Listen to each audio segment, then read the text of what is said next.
Et voici un guest de qualité, je vous avais prévenu. Mais comment tu vas? Attends, laisse-moi m'installer Allez. là, chez tout. Hop. Nickel, tu m'entends bien? Ouais, parfait. Parfait. Comment tu vas? Ça va nickel et toi? Ouais, au top. T'es où? T'es en Thaïlande actuellement?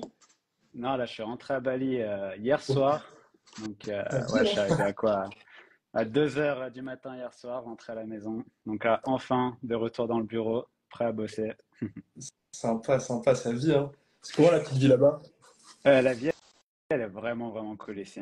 Tu vois, là j'ai passé 2 semaines au Japon, j'étais en vacances entre guillemets, parce que je bosse toujours. Mais tu vois, c'était vraiment un régal. J'aime beaucoup le pays, la culture était magnifique. Mais je suis toujours trop content de rentrer ici. Parce Ouais. que la vie, elle est incroyable. Il n'y a pas de stress, il fait beau tous les jours. Donc, Ça, on est bien ici. ça fait Beaucoup combien? d'entrepreneurs aussi. Ouais, ça tu m'étonnes. Ça fait combien de temps que tu vis là-bas? Ça fait 4 ans maintenant. Ok, stylé. Du coup, ça fait une bonne transition avec le parcours. T'as commencé tout l'entrepreneuriat, le SEO, etc. En arrivant à Bali ou avant? Vas-y. Oh. Hmm, Avant, en gros, tout commence en 2016, si tu veux, où j'enchaînais 2 boulots. Et à l'époque, non, j'étais pas à Bali. J'étais pas à Bali, j'étais en Australie. Et j'enchaînais en gros 2 tafs qui étaient dans un café le matin et le soir, j'étais chef pâtissier dans un resto français. Donc tu as rien à voir avec le web. Rien à voir, en Et effet. non, si tu veux, il y a un pote qui s'était mis à l'édition de site à l'époque et lui, il vivait à Tokyo. Et en gros, il m'a un peu lancé dedans en me disant tu peux faire un revenu passif, crée ton site, etc. Donc j'y croyais pas du tout, tu vois, vendeur de rêve. Mais je me suis vraiment lancé en 2017, donc début 2017. Et il m'a fallu, on va dire, 18 mois pour vraiment quitter mon taf et pouvoir en vivre, tout simplement. Tu vas faire plus de 2000 balles par mois. Et c'est à ce moment-là, en fait, je crois que c'était en février ou mars, où je suis parti habiter 4 mois à Bali. Mais à l'époque, tu vois, je suis juste resté 4 mois Ok, c'était un et je test. suis revenu en 2020 pour revenir quelques mois également, sauf qu'il y a eu le Covid et je suis resté bloqué là-bas. Donc Ouais, c'était voilà. un bon blocage au final. Ouais, bah, très bien. Écoute, j'ai rencontré ma copine qui est devenue ma fiancée maintenant, tu vois, ici. Ok, Elle vient de. félicitations, c'est cool. Ouais, merci. Elle vient des Pays-Bas et les deux, on était bloqués ici. Donc ouais, c'était cool. Stylé. Du coup, tu as commencé comment le SEO? Enfin, t'as dit 18 mois pour en vivre vraiment, mais Mhm. tu t'es formé comment? Comment t'es arrivé au stade À actuel? l'é- à l'époque, malheureusement, il n'y avait pas autant de formation, donc c'était vraiment de la débrouille. Moi, c'était pas mal les forums. À l'époque, tu avais Script SEO, Ouais, le fameux, qui était un en purée. forum, voilà, tenu par Jafar. Et j'ai appris pas mal sur ce forum, pas mal, tu vois, avec des échanges avec des personnes autour de moi, surtout avec mon pote qui lui avait un peu d'avance, donc tu vois, il m'a un peu mentoré là-dessus. Mais c'était mes principaux moyens, en gros, pour apprendre. Et après, c'est de la pratique, où j'ai lancé mon premier site direct et j'ai mis en pratique directement. Ouais. C'était un site passion, type boulangerie ou ce genre de truc, ou pas du tout? C'était très loin de la passion. Pour la petite histoire, je vivais avec des colocs et avec mes colocs, en gros, il y avait une fille qui venait d'offrir une lampe UV ongle Ok, pour ongles. Tu vois, je dis ouais, je même le vois très bien. mot-clé encore, lampe UV ongle à sa sœur. Et en fait, elle disait, bah écoute, j'ai pas trouvé de comparatif. Pourquoi tu ferais pas ça? Et en gros, c'est parti de ça. Et j'ai créé un comparatif de lampe UV ongle et le site s'appelait lampeuvongle.fr Un petit qui est EMD comme on devenu. est. Ouais, et après, je l'ai transformé en mespetitsongles.fr, qui est toujours vivant, toujours en ligne. J'ai revendu à un Portugais en 2019, il me semble, pour 24 000 dollars. Et en gros, c'est ce site qui m'a vraiment fait vivre, où tu vois, au maximum, j'ai fait 3 000 balles par mois avec. Ok, stylé. Et sur quel type de business model? Vente de liens, affiliate? Affiliation. Non, la vente de liens, c'est pas que ça. Je sais même pas si ça existait, pour être franc. Ouais. Bon, en tout cas, c'était pas aussi présent. C'était vraiment 100% affiliation, principalement Amazon. Mais tu vois, déjà à l'époque, j'ai commencé à sortir d'Amazon où il y avait, je crois, il y avait Awin avec, tu vois, Yves Ouais, Rocher ou des trucs comme ça. vraiment. Mais c'était principalement Amazon. Ouais. Ok, ouais, ok, ouais, marrant. Mais ce qui marche plus trop bien. Enfin, c'est compliqué maintenant, hein. C'est compliqué, oui et non. Je vois des gars, tu vois, typiquement dans ma formation, dans mon accompagnement, il y a des gars qui se lancent encore sur Amazon et ça fonctionne très bien. Mais tu vois, je miserais pas tout sur Amazon parce que pour la petite histoire, tu vois, aux États-Unis, c'était magnifique à l'époque. Et aujourd'hui, il me semble que les commissions, elles sont à 1%. Donc, elles C'est mettent pas à ça. l'abri, tu vois, qu'en France, les commissions descendent à 1% aussi du jour au lendemain. Ouais, totalement. C'est ça. Pour moi, c'est un peu, ça devient un petit peu bouché parce que tout le monde a fait ça au fur et à mesure. Ouais. Et il y en a beaucoup qui en parlent sur toute la filiation. Moi, c'est pas mon business model, mais de ce que j'entends beaucoup, mieux vaut traiter direct en direct avec les annonceurs au fur et à mesure. Ouais. Bah, tu vois, moi, typiquement, mon site, lesmakers.fr, aujourd'hui, on va dire que 80% de mon revenu, voire plus, vient de programmes d'affiliation qui n'existent pas. C'est-à-dire que j'ai créé le programme d'affiliation avec Ok, mes partenaires en les contactant. Ouais. ok, ok. Ouais, c'est une bonne façon de faire, je pense. Et au final, c'est comme ça que tu chopes les meilleurs deals, c'est comme ça que tu y arrives au fur et à mesure. Ok, ok, stylé. Aujourd'hui, c'est quoi ton business model principal? Parce que du coup, t'as parlé des makers. Si tu peux le définir aussi un petit peu plus, comme ça. Parce que moi, je sais ce que c'est, mais j'imagine que Ouais. tout le monde, pas forcément. Si tu veux, les makers, c'est, je dirais plus un mouvement en fait pour se lancer en ligne. Tu vois, c'est les makers, c'est les gars qui créent quelque chose en ligne. Après, pour l'instant, c'est un site, un média en fait qui est disponible sur YouTube, sur Google. Donc le site, c'est lesmakers.fr. On est aussi présent sur Twitter. Allez cliquer sur Dis-moi. Google, petit CTR. Exactement. Et en gros, pour l'instant, c'est ça. Et en fait, le business model derrière, c'est principalement l'affiliation. Donc, tu vois, on monétise ce site avec l'affiliation. Mais l'idée, c'est pas ça. C'est que là, dans les prochains mois, on va vraiment donner sens au nom Les Makers, c'est-à-dire que ça va vraiment devenir une communauté en ligne d'entrepreneurs. Donc, j'en dis pas plus, mais il y aura pas mal de surprises dans quelques temps. Ça marche, ça marche. Et du coup, là, tu commences personal branding aussi sur Insta. Tu fais le lien, les makers asynchrone, etc. Enfin, c'est quoi un peu l'écosystème autour, tu vois? Parce que il y a de la formation aussi derrière, il y a pas mal Mhm. de sujets. Ouais, alors l'histoire derrière, c'est qu'à l'époque, donc j'avais pas mal de sites, je tournais très bien avec l'édition de sites, mais en 2021, il me semble que c'était en 2021, je me suis lancé sur Twitter parce qu'un autre pote, en fait, mon partenaire aussi, s'était lancé sur Twitter dans un autre domaine, tu vois, la crypto. Et en fait, je me suis lancé avec lui. J'ai commencé tout simplement à partager mon expérience, tu vois, mes connaissances dessus, et ça a vraiment, vraiment pris rapidement. Et du coup, mon personal branding, il s'est créé de là où, au bout de 2000 abonnés, j'ai lancé ma formation. Il y a 420 personnes qui ont rejoint la formation, ce qui est un quart de mes abonnés. Et là, j'ai Ouais, vu le c'est un énorme potentiel topo. indécent de Twitter, tu vois. Et j'ai continué sur Twitter. Et tu vois, aujourd'hui, j'ai 20 000 abonnés. Ça n'a pas vraiment bougé depuis un an parce que je publie plus trop pour certaines raisons.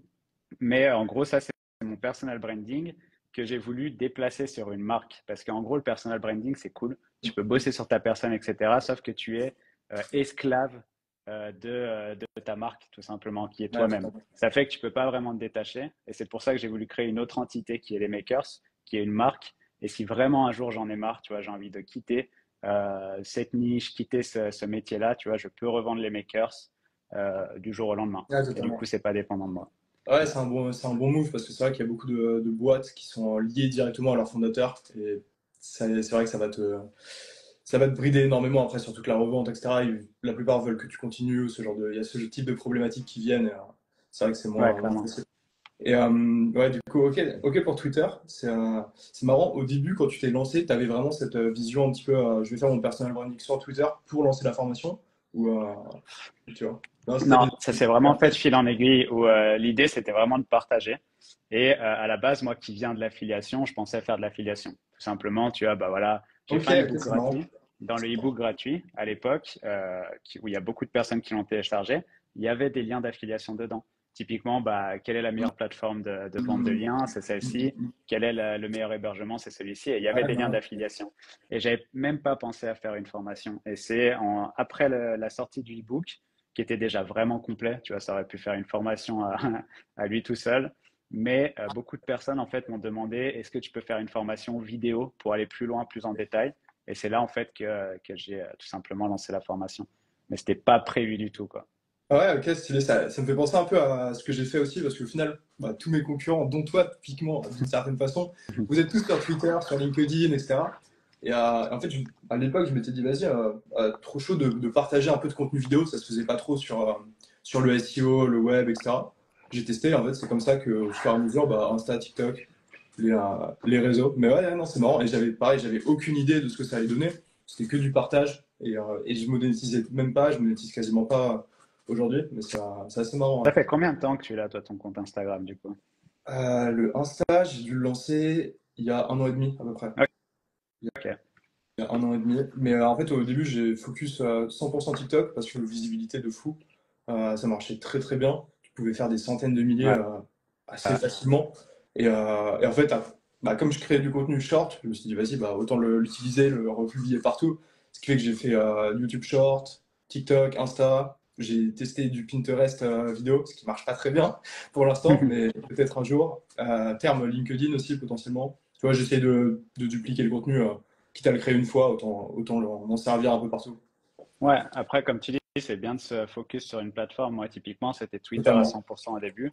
Et aujourd'hui, je m'amuse, entre guillemets, à aller sur d'autres plateformes. Tu vois, là, mon compte Instagram, c'est un bébé encore. Tu vois, on est quoi, 500, je crois. Allez, follow. Et le but, c'est Allez, bah, de follow.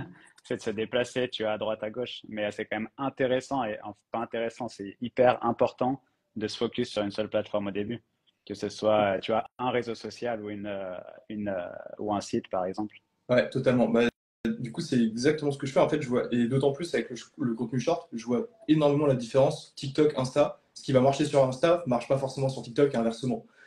Ouais. Et du coup, j'ai fait un switch. Ça devait être il y a 1 an à peu près. Ouais, non, même un peu moins. Il y a 6 mois. J'ai fait un switch parce qu'en fait, TikTok, pour entre guillemets monétiser, pousser vers de l'affiliation ou pousser vers la commu, vers de l'accompagnement, parce que du coup, je fais du consulting beaucoup. C'est beaucoup moins facile parce que sur Insta, tu vas avoir toute la partie story, etc., ce genre de choses qui te permettent du push. Alors que sur TikTok, ça va être beaucoup plus galère. Mais par contre, tu as la visibilité. Et ce qui Ouais. m'a permis de faire un bon switch et d'emmener vers Insta à terme au fur et à mesure. Il y avait une personne qui s'appelle Miss Excel, qui est aux Ouais, États-Unis. Je sais pas si tu en as ouais, entendu ouais, parler. j'adore. Tu vois, elle avait fait un énorme hold-up en vendant des formations Excel. Et elle, du coup, elle avait commencé sur TikTok et puis Instagram. Et en fait, dans une de ses interviews, elle avait dit que TikTok lui avait pas rapporté énormément d'argent, Mhm. mais par contre, ça lui avait donné une visibilité La énorme, notoriété. ce qui a fait qu'elle a pu avoir des interviews, tu vois, sur des magazines énormes qui lui ont donné encore plus de visibilité. Et ça a fait un énorme transfert sur Instagram qui lui a rapporté de l'argent. Et j'ai trouvé Ouais, ça intéressant, tu vois, comme tu dis, ça, pour la visibilité, TikTok, c'est énorme. ouais, c'est vraiment pas mal. Et en fait, ça t'ouvre tes premières portes pour amener ensuite au fur et à mesure. Mais ouais, non, c'est cool. C'est une bonne façon de voir la chose. Du coup, tu parlais, bah, tu as commencé à parler de la formation, du e-book, etc. Euh, T'as pas eu le syndrome de l'imposteur à un moment? Enfin, parce que c'est une vraie question. Il y a beaucoup de personnes qui veulent se lancer, qui ont des connaissances, mais qui vont pas forcément aller les pousser parce qu'il y a ce fameux syndrome. J'en Ça a été parlais quoi pour encore aujourd'hui, tu vois, avec ma copine. Elle est pareille, sur TikTok, elle fait elle est personal stylist, tu vois. Et tous les deux, on a eu le syndrome de l'imposteur et je pense que tout le monde l'a, à part certaines personnes peut-être. Mais je trouve ça assez dingue quand, tu vois, je fais de l'édition de site depuis plus de 8 ans. Donc, tu vois, j'ai quand même une certaine expertise en SEO, mais j'ai encore ce syndrome de l'imposteur, tu vois, de temps en temps. Et quand j'ai lancé ma formation, le plus gros signe du syndrome de l'imposteur, c'est que j'ai lancé à 79 Ouais, euros. Tu vois, parce que, carrément. tu vois, Brader un petit peu. j'avais peur, tu vois, de me dire, est-ce que c'est trop cher ou pas? Et au final, bah, il y a 420 personnes qui en ont profité. Le prix, mais surtout, enfin, la formation a complètement changé aujourd'hui. C'est un énorme accompagnement et on est vraiment à un autre niveau. Mais au début, j'avais peur de ça. Et en fait, ce qui m'a vraiment aidé, c'est la validation bah, des autorités dans le monde de l'édition de site et du SEO qui ont dit la formation est cool et qui ont commencé aussi à la push sur Twitter. Donc là, je me suis dit, OK, j'ai la légitimité pardon, de parler d'édition de site. Mais Ouais. le syndrome de l'imposteur, je pense que tout le monde l'a. Mais ce qui me rend dingue, c'est quand une personne comme moi ou toi, tu en l'a alors qu'on a une expertise Mhm. et tu as certaines personnes qui n'ont jamais créé un site de leur vie, qui vont parler de SEO Il y a et qui n'ont pas le l'opportunité. syndrome de l'imposteur, tu vois. Totalement. Et... Mais ouais, je pense qu'on l'a tous et c'est normal, faut l'accepter. Et il faut accepter aussi d'attendre la validation qui va te faire changer l'état d'esprit. Ouais, carrément. Mais ça, du coup, ça vient après. Tu es obligé d'avoir mené des actions déjà pour avoir cette Ouais. validation. Et c'était quoi un peu le déclic que tu as eu au moment où tu t'es dit, OK, bah là, je lance une formation? C'était parce que du coup, tu étais déjà sur Twitter à ce moment-là. J'imagine, et du coup, tu avais déjà certains résultats qui te permettaient de te dire, OK, mon contenu, enfin, ça devait être ça, j'imagine. En fait, je me souviens vraiment des chiffres. C'était 1200 abonnés. J'ai lancé mon e-book gratuit. Il y a eu énormément de téléchargements. Entre 1200 et 2000 abonnés, il y a eu beaucoup de personnes qui ont commencé à m'envoyer des messages. Est-ce que tu peux créer une formation ou pour aller plus loin? Et à 2000 abonnés, je l'ai sorti. Donc, tu vois, on parle de quelques semaines. Hein. Ça, Ouais. tu vois, je me suis vraiment mis 3 semaines de travail intense pour sortir les 3 premiers chapitres sur 9 de la formation, faire une prévente. Et donc, tu vois, c'est plus entre guillemets, ma communauté qui l'a demandé que moi qui l'ai créé. Et tu vois, il y a un truc important là-dedans, c'est ça, c'est que tu vois, toi, tu es en train de créer une communauté. Peut-être qu'il y a des personnes qui te suivent, qui veulent créer une communauté. Le plus important, c'est de répondre à un problème. Et c'est soit un problème perso, donc toi, tu rencontres un problème, tu vois, bah, j'ai besoin d'avoir plus d'argent, tu fais un compte là-dessus et tu essayes de documenter comment créer un revenu complémentaire, comment générer un revenu complémentaire. Tu documentes ça de 0 à 2000 euros. Tu vois, ça, euh, comment dire, c'est une idée pour euh, répondre à un problème. Ou sinon, tu peux simplement créer une communauté avec ton expertise et ensuite tu attends que ta communauté te demande ou en gros te partage leurs problèmes et après tu réponds à ça. Donc, tu vois, moi, par exemple, ils m'ont dit, bah, est-ce que tu peux donner plus de contenu pour le netlinking, plus de contenu pour ça? Et je leur ai donné avec une formation. Ouais, clairement, c'est une bonne vision des choses. C'est vrai que c'est un peu les deux vrais vecteurs pour pousser à la création de communes. Mais ouais, ok, c'est marrant. C'est vrai que moi, c'était totalement partage aussi, partage d'expérience SEO, tous les tests, etc., toutes les connaissances que j'avais. Et c'est vrai que ça s'est fait au fur et à mesure. Et au final, comme toi, avec tous les messages, tous les commentaires que j'ai pu recevoir des personnes qui voyaient, c'est justement toutes ces vidéos que je postais qui commençaient à avoir des résultats juste avec le contenu gratuit. Et en fait, au fur et à mesure, tu te dis, ok, mais bah, du coup, je donne vraiment des vrais conseils, Ouais. j'aide beaucoup de gens, c'est ça qui te pousse. Mais par contre, il faut que tu aies ce fameux déclic où, ok, bah, je mets la première action, je pousse le premier domino qui entraîne tous les autres au fur et à mesure. Ouais. Moi, mon premier domino, c'était vraiment d'acheter le matériel pour la formation. Tu vois, un truc con, mais acheter un micro où tu commences à investir un peu trop pour te dire j'ai le droit de revenir en arrière. Donc, tu vois, c'est acheter un bon micro et une caméra, par exemple, et tu dis, OK, maintenant j'ai trop investi pour ne pas aller jusqu'au bout. Ouais, carrément, tu testes. Ouais, non, carrément. Mais c'est vrai que pour la petite anecdote, j'avais voulu lancer YouTube il y a 5 ans, je pense, un truc dans le genre. Et ouais, totalement syndrome de l'imposteur. J'avais 3 ou 4 ans d'XP et je me sentais pas à l'aise de le faire, etc. Et un jour, ok, j'ai testé un petit TikTok et c'est parti de là, au fur et à mesure. Mais ouais, non, c'est ok, c'est marrant. C'est marrant, c'est marrant. Si on parle un petit peu chiffres, c'est quoi tes meilleurs perfs SEO, tes petits résultats sympathiques Je pense que c'était, en termes de visites et de chiffre d'affaires, c'était vraiment un site que j'avais lancé en anglais et qui avait fait de 0 à 300 000 visites en l'espace de 4-5 mois, il me semble. Parce que c'était un expiré. Et à Ouais, l'époque, ça ouais, marche c'était bien. un expiré. À l'époque, il avait complètement explosé. Et lui, il m'a fait atteindre des sommes énormes et surtout très, très rapidement. Donc, c'est ce site qui m'avait permis, tu vois, d'atteindre plus de 5 chiffres par mois à l'époque. Après, il est redescendu aussi. Il s'est pris des petites claques avec les mises à jour, notamment toutes les dernières qui ont vraiment focus sur les expirés. Ouais. Mais ça, c'était une perf énorme. Parce que, tu vois, on avait la bonne niche. C'était tout ce qui était nutrition, perte de poids, pilule pour hommes. Et on est parti là-dedans en anglais. Le site, voilà, 300 000 visites, énormément de ventes, énormément de chiffre d'affaires, et ça, c'était énorme. C'était avant la Medic Update, du coup? Non, c'était après. C'était bien Ah, ok. après. Et en fait, Ok, pour ok, l'histoire, ok. j'avais lancé ce site avec mon partenaire qui, lui, s'était fait dégommer à la Medic Update. Tu vois, il avait un site justement sur les fameuses pilules bleues. Et ce site s'était fait éclater. Il était passé de 5 chiffres par mois à 0, quoi, quasiment. Et du coup, c'est 1 an après qu'on a lancé ce site ensemble. Ok, ok, stylé. Mm. J'avoue, très sympa. Très sympa. Le 0-300 en quelques mois, ça fait plaisir. Ouais, ouais, Ça fait plaisir. clairement. Et du coup, Malheureusement, tout ce c'est qui est, pas resté. ouais, tout ce qui est expiré, tu recommandes encore maintenant ou pas du tout? Non, ma vision aujourd'hui, elle est vraiment long terme. Et même, tu vois, pour les personnes qui commencent, tu vois, là, j'ai lancé un challenge de 90 jours. et je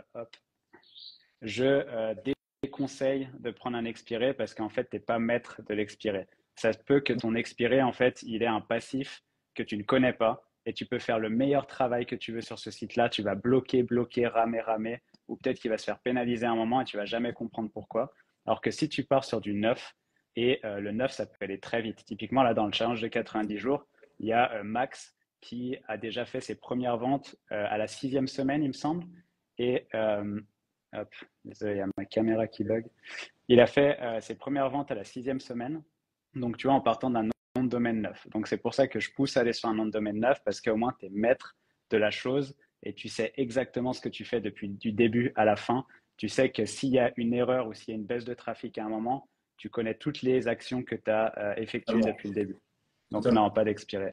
Après, tu peux t'amuser sur un expiré, faire du sale, mais voilà, je garderai quand même un nom de domaine neuf.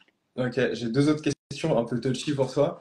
Et j'avoue, je suis chaud d'avoir ton avis parce que je suis pas certain de ce que tu vas penser dessus. Un, la rédaction IA et deux, l'achat de backlinks. Première rédaction IA, 100% IA, ça fonctionne. Honnêtement, un exemple, c'est TextBulker. Un deuxième exemple, c'est le fait que, tu vois, dans ce challenge de 90 jours, je construis aussi un site en parallèle. Il y a 90% des articles où j'ai vraiment la flemme moi-même, tu vois, de les rédiger.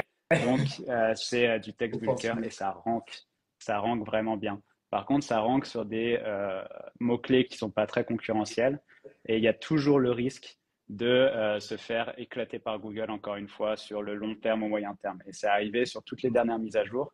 Donc le contenu IA, ça fonctionne. Jusqu'à quand, je ne sais pas. Par contre, ce que j'aime, c'est du contenu IA assisté par l'humain. C'est-à-dire que tu vas demander vraiment, tu vas faire travailler ChatGPT, tu vas faire travailler des outils pour te créer un texte et tu vas le retravailler toi en humain. Donc tu vas être un peu euh, on va dire, le guide de l'IA, tu vois. Mais IA à 100%, j'y crois pas trop. Ça fonctionne pour le moment, mais pas sur le long terme.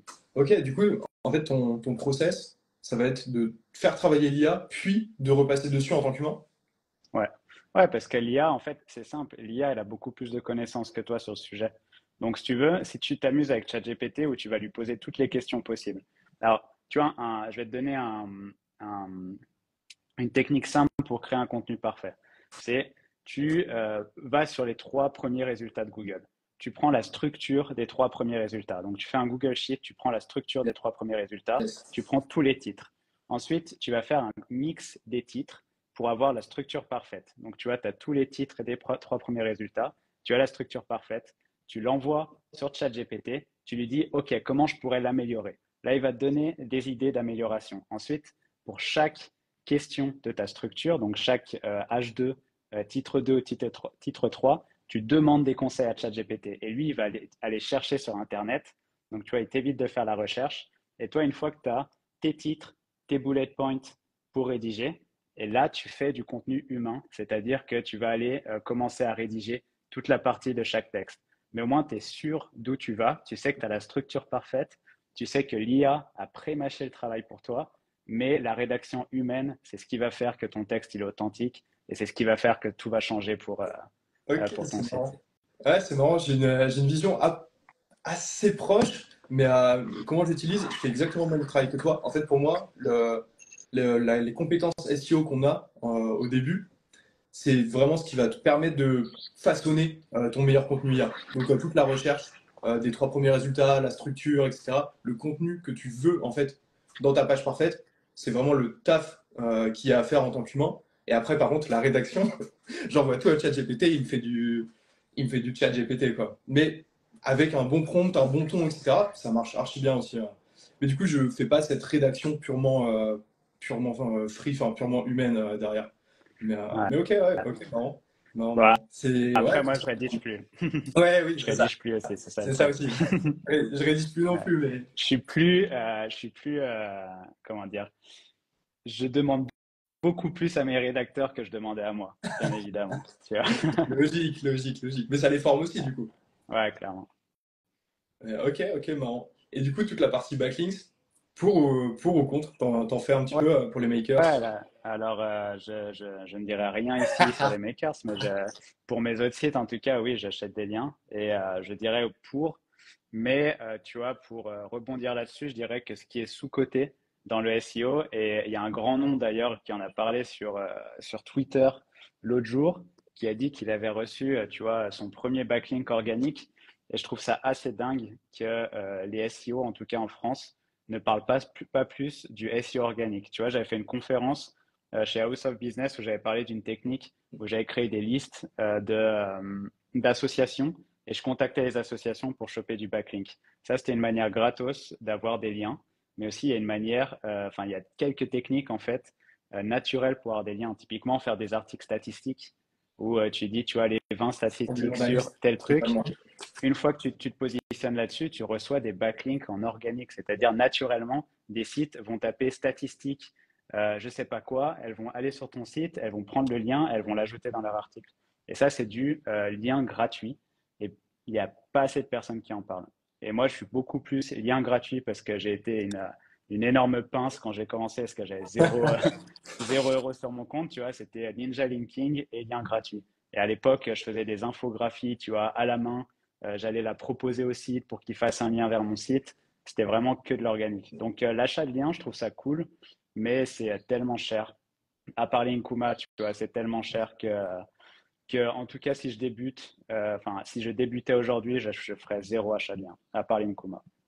Ouais, totalement. Ouais, c'est une bonne vision. Et c'est vrai que depuis la petite retraite de Olivier Andrieux, il y a beaucoup moins de toute cette partie création de contenu organique à vocation de faire du très bon contenu, valeur ajoutée, pour justement récupérer ces liens, comme tu dis. Ouais, C'était Brian Dean, je crois, de exactement. tête, aux US, qui C'est parlait de tout ça, créer du contenu vraiment focus pour les journalistes aussi, pour qu'en fait, tu leur apportes toute la data, toutes les informations que eux puissent reprendre dans leurs articles et du coup te faire des liens en orga depuis leur site média directement. Tu Donc vois, des strates comme ça.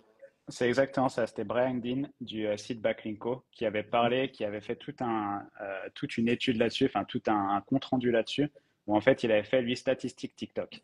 Et pour te dire, c'est qu'aujourd'hui avec les makers, on utilise exactement la même stratégie, statistiques TikTok, et on chope des backlinks comme ça. Et en gros, c'est lui qui en parlait. Moi, j'ai beaucoup plus été inspiré tu vois, du SEO aux US. Et c'est vrai qu'il y a beaucoup plus d'organique que d'achat de liens. Il n'y a pas beaucoup d'achats de liens aux États-Unis.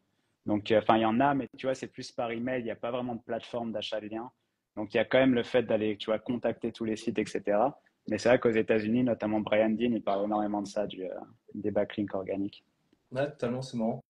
Et une autre méthode que j'avais mis en place et qui est vraiment très très sympa, c'est en fait, apporter une solution. Typiquement, tu as un site de prestation de services ou ce genre de choses. Tu crées ton widget et tu le proposes à des acteurs de ta thématique qui pourraient être intéressés par utiliser ce widget sur leur site. Typiquement, je l'avais fait pour un site dans le voyage, tout ce qui est trouver un itinéraire, etc. Et en fait, tu contactes les mairies, les offices de tourisme, tout ça, et ça te fait des liens qui sont la plupart du temps gratuits parce que eux, ça leur apporte de la valeur ajoutée sur leur page, et toi, ça t'apporte un lien sur des sites bah, qui ont une grosse valeur aux yeux de Google. Ouais. Et en fait, c'est tout bénef, et encore une fois, c'est du gratuit. Mais par contre, tu as toute la phase de démarchage, prospection qui est Mm. assez lourde, du coup. Mais Ouais, mais encore une fois, je trouve que c'est comme ça aussi que tu te différencies de ta concurrence parce que tes exact. concurrents, ils vont acheter les liens sur des plateformes où tout le monde achète des liens. Et toi, tu Bon. vois, typiquement avec ma technique de choper des liens sur des associations, j'avais des liens homepage de sites d'associations. Ouais, Qui a des liens de sites d'associations? Personne. Et c'est ce qui a fait la différence et c'est ce qui a fait que ce site-là avait très bien marché aussi. Donc, je pense que le but aussi en SEO, c'est d'aller chercher des liens que personne n'a. Après, bien sûr, des sites de qualité, tu vois, tu vas pas aller sur des petits sites qui servent à rien, bien sûr. mais avoir des liens, bah, tu vois, on connaît .gouv, mais tu vois aussi association, je pense que c'est pas mal parce qu'ils sont hyper trustés par Google. Totalement, totalement. Mais c'est vrai que en fait, la différenciation, c'est vraiment, tu l'as dit, et c'est vraiment ça, va, va apporter de la valeur à des acteurs de ta thématique qui travaillent pas avec tes concurrents, et ça Mm. apporte beaucoup. Ça apporte beaucoup. Ok, ok, ok. Du coup, si on reprend un petit peu la formation, je suis chaud. C'est quoi les meilleures réussites de tes formés? Enfin, que- qu'est-ce que t'apportes au travers de la formation? C'est le petit moment promo, profites-en. Voilà. pour envoyer. Alors, la formation, bah, les meilleurs réussites, c'est 3 millions par mois, je Ah, crois. ok. Non, non, non, les meilleurs résultats, il y a quelques personnes qui me viennent en tête. D'un point de vue humain, tu vois, il y a Grégoire, j'en parle souvent, mais Grégoire, tu vois, il est parti de rien, il a fait ça en parallèle de son travail en 2 heures par jour. Et il a atteint des sommes, là, je crois aujourd'hui, il est à 3 000 € par mois ou quelque chose comme ça. Il a quitté son travail. Et ça, c'est des profils qui me font vraiment plaisir parce que c'est une personne qui est partie de zéro, qui a zéro connaissance dans la thématique, qui n'avait jamais lancé de site. Et il a réussi à passer de zéro à 3 000 € et quitter son travail. Aujourd'hui, il vit à 100% de l'édition de site et il se régale et il commence à faire sa chaîne YouTube aussi. Il a fait sa première vidéo sur YouTube où il présente d'ailleurs son parcours, tu vois, hier. Et ça, je trouve ça Stylé, magnifique. En stylé. termes de chiffres, tu as Éloi qui est monté à plus de 10 000 € par mois, il me semble. Et tu as aussi Nicolas, pareil, enfin, je dirais pas son nom de famille, mais tu as Nicolas qui a fait un mois magnifique à 8 000 €. Ça, je m'en souviendrai, il m'avait envoyé. Mais lui, il avait fait un site, focus un site, et il avait vraiment tout démonté, 5 000, 7 000, 8 000 € par mois. Donc ça, ouais, c'est des chiffres que tu peux atteindre. Et sinon, si tu veux, pour présenter Audience Mastery, en fait, on ne s'arrête pas à un seul site. Si tu veux, Audience Mastery, c'est un copier-coller de la stratégie que j'ai utilisée pour les makers. Et les makers, on est passé de 0 à 11 000 € par mois en 24 mois. Donc ça, c'est ce qu'on a fait. Et en fait, toute la stratégie qu'on a mis en place sur les makers, je la donne dans Audience Mastery. Et en plus de ça, en fait, on ne s'arrête pas à un simple site. Moi, c'est quelque chose auquel je crois énormément aujourd'hui, c'est de se diversifier. Et se diversifier, c'est comment? C'est être multiplateforme. Donc, être sur Google, oui, mais être aussi sur YouTube et sur les autres réseaux sociaux. Et d'être aussi multi-monétisation, c'est-à-dire qu'on fait de l'affiliation, mais comme tu l'as dit, on vend aussi un produit, tu vois, qui est l'accompagnement sur les makers, et on fait aussi du partenariat. Donc, tu vois, on vend du partenariat, tu vois, à certaines personnes. On a bossé avec d'énormes marques et on fait de la pub déguisée, tu vois, comme je te dis, le partenariat, c'est pas de la pub en passant par Ezoic ou quelque chose comme ça. C'est vraiment, on se fait payer pour ça. On a une newsletter, donc en gros, les moyens de monétisation, ils sont vraiment larges. Ouais, t'en as beaucoup. Notre trafic, il vient pas que de Google. Et ça fait que Ça, c'est si important. demain notre site il tombe, c'est pas grave. Si demain une affiliation nous lâche, c'est pas grave. Donc c'est un peu l'idée. Ouais. Ouais, totalement. Ouais, c'est vrai que c'est important de jouer sur plusieurs tableaux. Mais du coup, aujourd'hui, pour quelqu'un qui veut se lancer, tu recommanderais plus de focus sur plusieurs sites et du coup de faire un peu de la masse et tester et affiner comme ça, ou alors focus sur un seul site et ensuite vraiment le décupler celui-ci Alors et moi, faire du multiplateforme comme tu le dis. tu vois, à l'époque, je conseillais de faire plusieurs sites. Tu vois, ça c'était en 2021 parce que c'est bien pour tester. Aujourd'hui, en 2024, moi, ce que je conseille, c'est totalement différent. C'est ce que j'appelle le personal blogging. C'est-à-dire, tu vas faire un site. Déjà, tu vas essayer de trouver ta passion à toi, ta thématique sur laquelle tu pourras bosser et parler pendant des années. Et une fois que tu as trouvé cette thématique, tu vas faire un espèce d'entonnoir pour trouver la niche tendance dans ta thématique, c'est-à-dire c'est la porte d'entrée dans ta thématique. Et c'est la porte d'entrée, c'est-à-dire la niche la plus facile d'accès dans ta thématique. Et une fois que tu as ça, tu vas commencer là-dessus. Et ensuite, le but, c'est d'avoir un site qui te suit durant des années et un site qui tourne autour de toi, de tes passions, de ce que tu aimes dans la vie. Et en fait, ce qui fait que tu Ah, vas bosser on a ton perdu. site, tu vas faire de l'affiliation. Tu m'as perdu?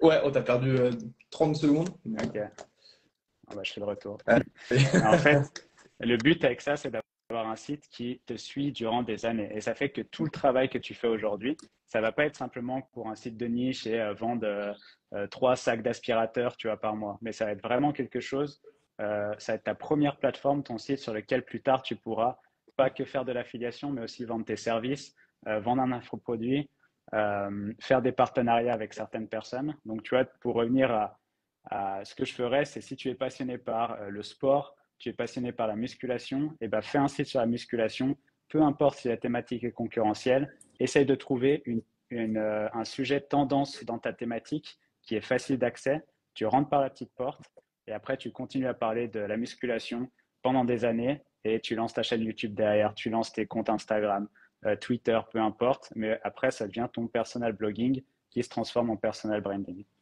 ok, ouais, c'est marrant que tu recommandes la niche passion parce que du coup les avis sont très divergents là-dessus et même le mien dans le sens où en fait quand tu j'ai l'impression que quand tu fais une niche passion, tu connais tellement bien ta niche aussi que tu as potentiellement plus de difficultés à venir bien adresser les bons messages à tes potentiels clients et faire le customer journey. Tu vois ce que je veux dire ou pas? En fait, tu as tellement ton œil d'expert que ça va être potentiellement être plus difficile aussi de vraiment créer ton contenu pour bien tout Alors, expliquer de A à Z, tu vois.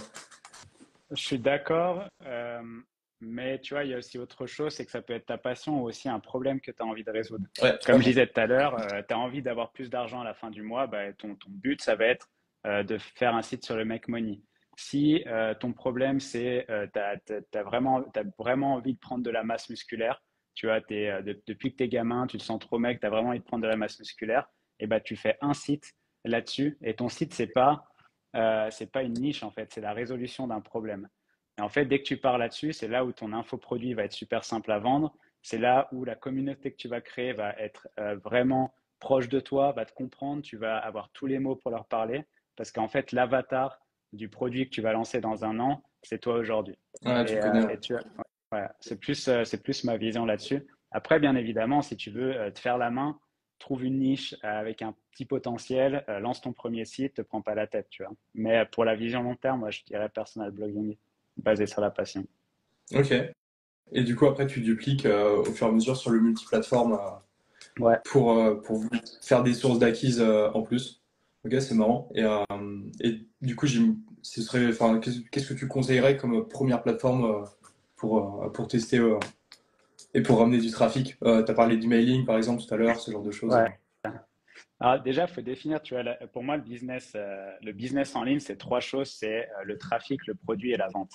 Et en fait, si tu veux un business parfait Ok, pour moi, j'aime bien. c'est un trafic organique qui est régulier. Les trafics organiques réguliers, il y en a deux, c'est le SEO, que ce soit sur YouTube en fait ou sur Google. Donc moi, je commencerai par Google, puis YouTube. Parce que Instagram, c'est bien, mais si tu arrêtes de faire du contenu, tu n'as pas de trafic. Twitter, c'est pareil, j'arrête de tweeter, j'ai pas de trafic. Le deuxième, alors du coup, premier pour moi, c'est YouTube ou le blog. Ensuite, deuxième, c'est produit. Et produit, si tu n'as pas les moyens ou tu n'as pas les expertises de créer ton propre produit, tu commences par l'affiliation. Donc, tu prends un produit qui te Totalement. ressemble. Tu vois, je parlais de la prise de masse. Et ben, tu vas prendre un gars qui a déjà un programme de prise de masse, tu le contactes, tu lui dis, OK, donne-moi 30% de commission et je te pousse ton programme de prise de masse sur mon site ou sur ma chaîne YouTube. Donc là, tu as ton produit. Et ensuite, la vente, bah, c'est lui qui s'en occupe. Par contre, si tu crées ton propre produit plus tard, donc tu as par exemple un infoproduit, il faudra apprendre la vente. Et du coup, tu auras ton trafic organique, blog ou YouTube, ton produit, et après la vente, c'est tunnel de vente, c'est avoir des sales, le closing, etc. Et ça, c'est tout un autre métier que tu apprendras à la fin. Mais du coup, ouais, Totalement. je dirais ça, quoi. Carrément. C'est vrai que faire le MVP avec de l'affiliation, je pense que c'est une très bonne idée aussi pour Ouais. tester, commencer à adresser, créer ton contenu et voir au fur et à mesure. C'est ce Ok, qu'ont fait ok, les, très stylé. c'est ce qu'ont fait les gens, tu vois, il y a un petit moment à l'époque où Amazon avait perdu tout son potentiel, parce qu'il faut savoir qu'avant Amazon, les commissions, elles duraient 30 jours. Donc, tu vois, le Ouais, cookie durait 30 jours. Et après, il est passé à 24 heures.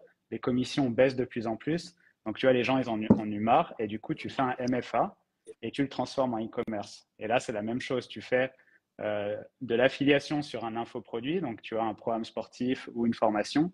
Et une fois que tu commences à bien vendre, et ben, tu crées ton propre produit pour prendre 100% de marge. Donc, c'est ce que je fais. ouais, totalement. Quand tu as commencé à créer des habitués, de la régularité aussi sur le Ouais. trafic et tout. Ouais, ouais, c'est malin, c'est malin, c'est malin. Si on passe un peu dans le concret pour donner un max de valeur, ce serait quoi les trois facteurs que tu recommandes de taffer en SEO sur 2024 là? Euh, Est-ce qu'on a les mêmes? C'est ça la question. En 2024, Ouais. Ou 2025 si tu veux, si t'es visionnaire. donc là, on est que pour le SEO. Ouais, ouais, que SEO. Que SEO. Euh, je sais pas, moi, pour moi, c'est toujours la même chose. C'est comme je te disais, SEO, c'est vraiment bosser. En fait, tu vois, il y a les personnes qui vont te donner des techniques black hat et moi, j'ai toujours été white hat, grey hat, dans le sens où il faut viser le long terme. Pour moi, c'est contenu de qualité, de la vélocité, que ce soit dans la création de contenu ou la netlinking, c'est d'avoir des liens régulièrement et de ligne des contenus régulièrement. Est-ce que tu m'as Ah, toujours ou pas? on t'a reperdu, quoi. Ouais, vélocité, on était là. Vélocité, donc dans le contenu ou dans le netlinking. Mm, mm, mm. Tu m'entends Totalement. toujours, ouais. Ouais, Et, t'inquiète. et je dirais des liens tier 2. Moi, je trouve que c'est un truc qui est encore sous-coté à mort. C'est de faire des liens tier 2, c'est-à-dire des liens sur tes propres backlinks. Donc, tu vois, ça, c'est les trois trucs que je dirais pour en petit hack, on va dire, SEO pour 2024. Totalement. C'est vrai que les liens tiers, il y en a tellement qui ne le font pas et qui ne voient pas la finalité de pousser ses propres backlinks, de les faire durer dans le temps, etc. Et c'est vrai que c'est un des gros hacks actuels. Mais ouais, non, totalement. Moi, je suis totalement d'accord avec la partie création de contenu de qualité de façon régulière et poussée. Surtout, je crois que c'est Laurent Bourrelli qui disait ça. Mais là, avec l'IA, tu peux créer beaucoup plus de contenu en masse. Donc, il faut que tu crées beaucoup plus de contenu et du contenu de qualité pour te différencier, avoir la main sur ton marché. Ouais, Et c'est vrai que c'est ouais, important. il y a aussi un truc qui est hyper important et c'est pas lié au SEO, mais au final, ça l'est énormément. C'est la création de communauté autour de ton site. Et je pense que ça passe par choper des emails. Parce que, encore une fois, il y a un truc que tout le monde a peur dans le SEO, c'est d'être pénalisé par Google, tu vois, par exemple. Et il y a un truc qui peut te sauver, c'est une liste email. C'est pas un autre compte autre part, c'est une liste email parce que ta liste email, tu leur envoies un mail et tu peux leur dire voici le nouveau site. Tu vois, typiquement, tu peux leur dire Totalement. OK, mon compte Instagram a été hacké, voici mon nouveau compte. Et ta liste email, c'est quelque chose qui t'appartient. Donc, tu as créé un lead magnet sur ton site et choper les emails, je trouve ça hyper important. Totalement. Et puis, comme tu le dis, si tu veux vraiment créer une communauté avec laquelle tu es, assez proche, etc., même vendre par email, faire juste de la vente, ça doit marcher Ouais, beau et ça marche beaucoup mieux que de repasser par un TikTok qui t'envoie du trafic sur ton site web, etc., etc. C'est vraiment super important. ouais, clairement. Ok, ok. Du coup, ouais, tu disais pas trop Black Hat. C'est un peu la vision que j'avais de ton SEO aussi. Non, en fait, tu vois, j'en ai parlé, mais le problème avec la mentalité Black Hat, c'est que tu te bases sur une Ferme. faille, tu bases tout ton business sur une faille qui va être réparée à un moment. Donc, tu vois, si tu bases tout ton business sur une faille qui va être réparée à un moment, tu vas toujours devoir te renouveler, toujours devoir apprendre, toujours devoir créer quelque chose. Et moi, tu vois, je préfère créer quelque chose sur le long terme. Donc, tu vois, avec mon propre produit, ma propre communauté, quelque chose qui peut me suivre pendant 5 ans, plutôt que toujours devoir me renouveler et d'avoir un business qui dure 6 mois, qui s'explose, 3 mois, qui s'explose, et tu vas toujours devoir recommencer. Ah, Donc, carrément. Pour moi, tu vois, ouais, pour moi, dis-moi. Pour moi, c'est vraiment un mindset. C'est comme je vois toutes les vidéos de Romain Pirotte. Il est toujours dans cette phase de je vais rechercher une nouvelle faille, etc. Et du coup, il lance tout le temps plein de choses. Ça marche, mais forcément, ça va tomber au fur et à mesure. Et je Ouais, suis plus aussi dans cette phase de créer pour du long terme, apporter vraiment de la valeur sur du continu et faire une seule chose. Toute la partie focus, je pense, est aussi importante. Et c'est pour ça que je te rejoins sur le fait de créer un site, d'apporter un max de valeur au lieu de se diluer, de se diversifier sur plein de sites, lancer des PVN, plein de choses. Et une fois que tu as lancé un site qui marche, tu lances un réseau social. Dès que ça marche, tu en lances un autre. Et c'est comme ça que tu scales au fur et à mesure et que tu vas chercher de ouais. l'acquisition, tu vas améliorer ton produit, etc., etc. C'est aussi ma Comme, vision. comme tu dis, après, c'est deux mentalités. Tu vois, moi, j'admire ce qu'il fait Romain. Depuis qu'il a 16 ans, il fait que ça. Il Ouais. cherche les failles, il les trouve et il dégomme, tu vois, Internet. Mais tu vois, il y a un truc, c'est qu'il faut, comme je te disais, il faut toujours rechercher, toujours être à l'affût et toujours réparer ce qui a été cassé. Ouais, Et moi, au final, pour être franc, aujourd'hui, sur les makers, le business, il est ultra simple. C'est un contenu tous les 2 jours, c'est du netlinking toutes les semaines et c'est toujours la même chose. En gros, tu as les trois piliers, tu changes pas et c'est toujours la même chose en mode repeat, quoi. Donc ouais, il y a aussi ça où c'est beaucoup plus simple à gérer un site white hat. ouais, totalement. Je suis bien d'accord. Faut juste espérer pas trop avoir de mise à jour Google qui te tabasse quand même, mais sinon c'est bon. Ouais. Non, ça c'est Sinon c'est bon. clair. Ouais, pas trop touché d'ailleurs par les dernières là. Non, on continue de monter, tout va bien. On Ok, touche du bois, bien évidemment, mais vraiment, ouais, la totalement. courbe, elle fait que monter. Tous les lundis, mardis, là, on fait nos pics de trafic. Donc, tout va bien. Tu vois, là, on atteint 2200 visites par jour, donc ça commence à être propre. Ouais, ça commence à être pas mal. J'avoue, c'est cool. Ouais, Comme quoi, c'est la preuve de créer du contenu de qualité qui plaît et savoir le pousser, ça marche. Ça marche et ça Ouais. continuera de marcher. Hop, j'ai une petite dernière question, et après, enfin, si t'en as aussi, je suis chaud. Toute la partie web perf, Core Web Vitals, etc., on en a entendu beaucoup parler. Qu'est-ce que t'en penses? Est-ce que ça fait partie des facteurs que toi tu taffes, que tu regardes même, ou pas du tout? Alors, moi, il y a un truc que j'ai fait il y a très longtemps et que je taffe plus, c'est la Ouais, structure. Où maintenant, j'ai toujours la même structure pour mes sites, tu vois. Et donc, je dirais non. Enfin, je dirais que la web perf, c'est vraiment c'est pas le truc que je regarderai en premier, à part la structure qui doit être vraiment propre, c'est-à-dire bah, la structure de ton site, les pages, pages statiques, catégories, mais surtout les liens internes. Ton maillage interne, ça c'est très important, mais c'est quelque chose que je fais tellement quotidiennement que je compte plus ouais, en web perf. effectivement, Par contre, totalement. tout ce qui est web perf, rapidité du site, j'ai l'impression que c'est quand même un énorme bullshit. C'est Google qui te donne des signaux orange, rouge, vert, il t'envoie des notifications de Ouais, alerte, ton site est en train de mourir. Je les taffe, hein, ces web perf. Aujourd'hui, on est tout dans le vert sur les makers, mais quand on était dans le rouge, quand on était dans le orange ou dans le vert, il n'y a pas eu vraiment de changement. Je pense que c'est vraiment Google qui te fait peur, simplement parce qu'il veut une SERP avec des sites qui sont hyper rapides à charger pour la satisfaction de leurs clients et la satisfaction des personnes qui payent des pubs sur les sites. Mais à part ça, je pense pas que ce soit un énorme facteur. Bien évidemment, il ne faut pas que ton site il se charge en 20 secondes, tu vois, mais à part ça, non, je trouve que c'est un peu ouais, du bullshit. ah, totalement. C'est un peu ma vision aussi. Moi, la façon dans laquelle je réfléchis, c'est vraiment focus. On se dit, ok, bah, faut que tu aies un site qui soit accessible facilement en mobile, qui charge pas trop lentement, comme tu le disais. Et à partir de là, focus sur le contenu. Créer du beau contenu, Ouais, c'est ce qui va maintenir. Fais du bon maillage pour les maintenir sur ton site, les faire naviguer, etc. Et en fait, déjà, si tu fais ça, tu fais mieux que beaucoup de personnes ouais. sur le web. C'est vraiment, il y a un truc que tu peux résumer rapidement. C'est une fois que ta structure elle est faite, c'est-à-dire ton template, ton site, tu n'as qu'une chose à faire, c'est mettre du contenu en ligne. Et même oublie le netlinking. Je sais que le netlinking, c'est hyper important, mais limite, tu peux y revenir plus tard, tu vois. Mm, mm. Pour l'instant, c'est que créer du contenu et la vélocité, c'est un contenu tous les jours, un contenu tous les 2 jours pour que ton site vraiment il prenne de l'ancienneté, qu'il soit de plus en plus visible et c'est tout quoi. Il y a pas, c'est pas compliqué hein, l'édition de site. C'est vrai, dit comme ça, c'est pas compliqué. Et franchement, j'appuie beaucoup le point du maillage interne, création de contenu de qualité et maillage interne, parce que Ouais, franchement, avec un bon maillage interne bien réfléchi, si tu arrives à pousser ta page business avec un bon glissement sémantique, etc., au fur et à mesure, en vrai, tu peux taper des premières pages, pas forcément des top 3, mais des premières pages assez facilement. Ça dépend ouais, des mots-clés, c'est toujours pareil, mais tu peux faire. C'est un des gros leviers et c'est une des problématiques que je vois la plupart du temps sur tous les sites de clients. C'est n'importe quoi. T'as des pages qui vont pas être indexées parce que pas de maillage.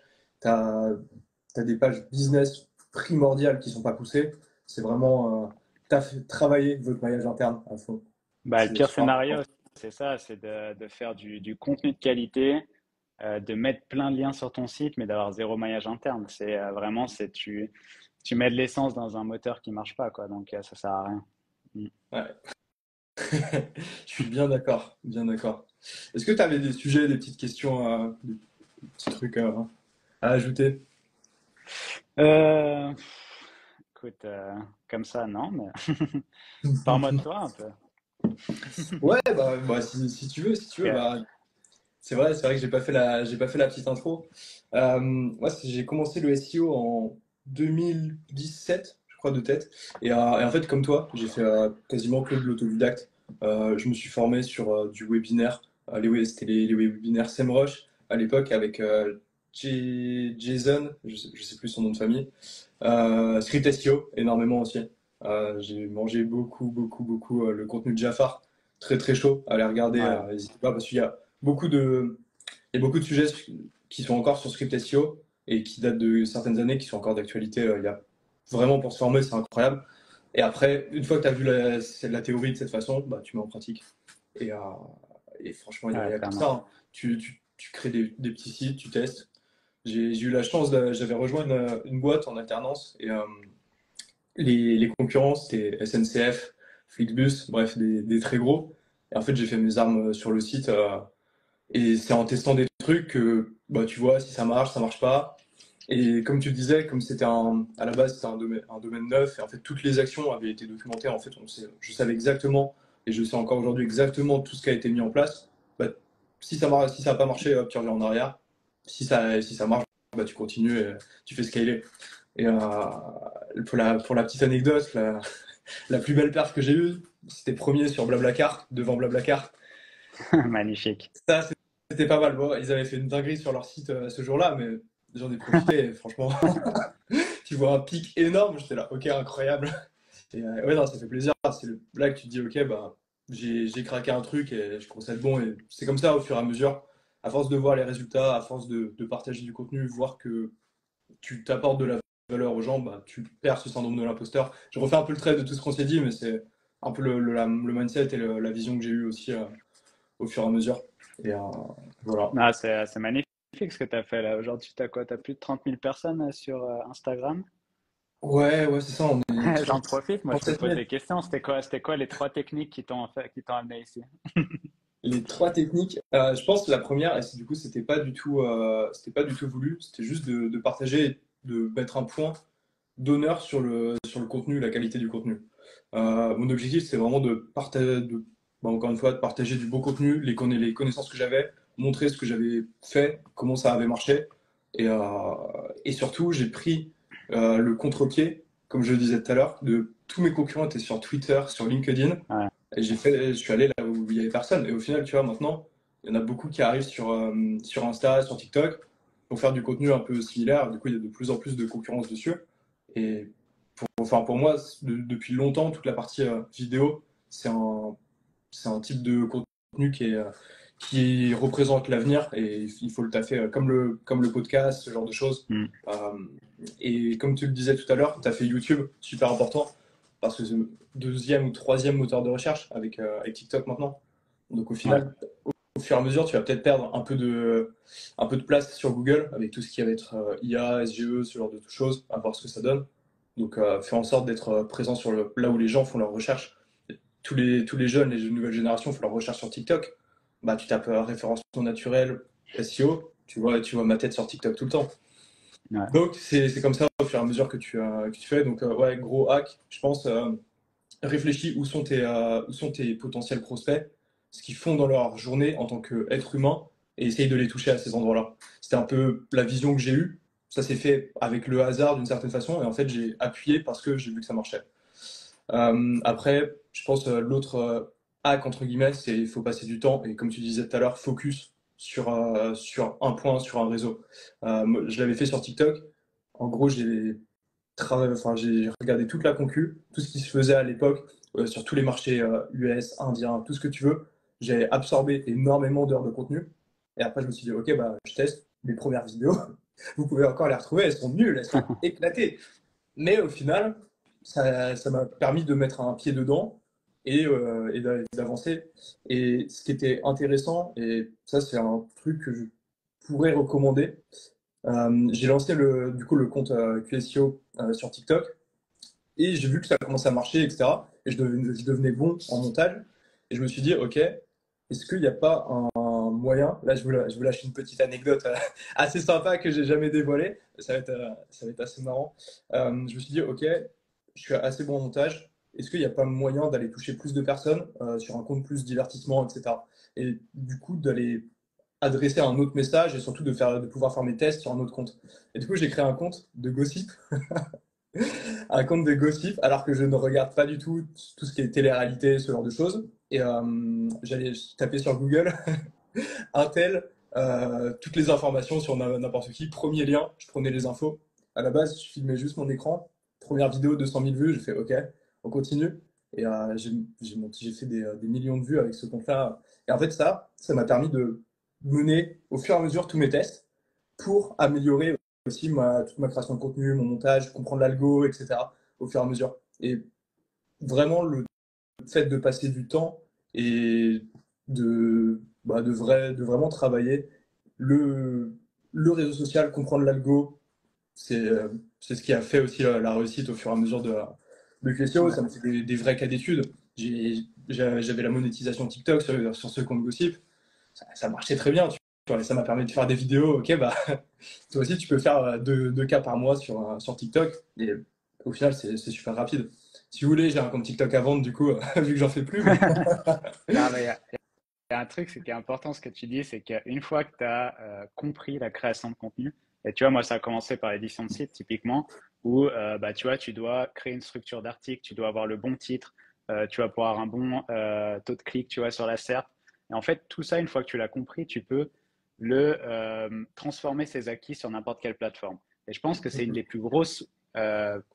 des plus grosses raisons que je suis monté rapidement sur Twitter, tu vois, où je suis passé de 0 à 10 000 en, il me semble, 9 mois.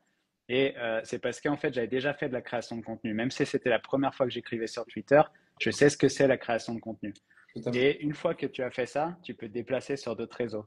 Tu vois, une fois que tu as créé des contenus qui ont bien marché sur Twitter, tu peux les créer sur Instagram, tu peux les créer sur TikTok, tu peux les créer sur YouTube.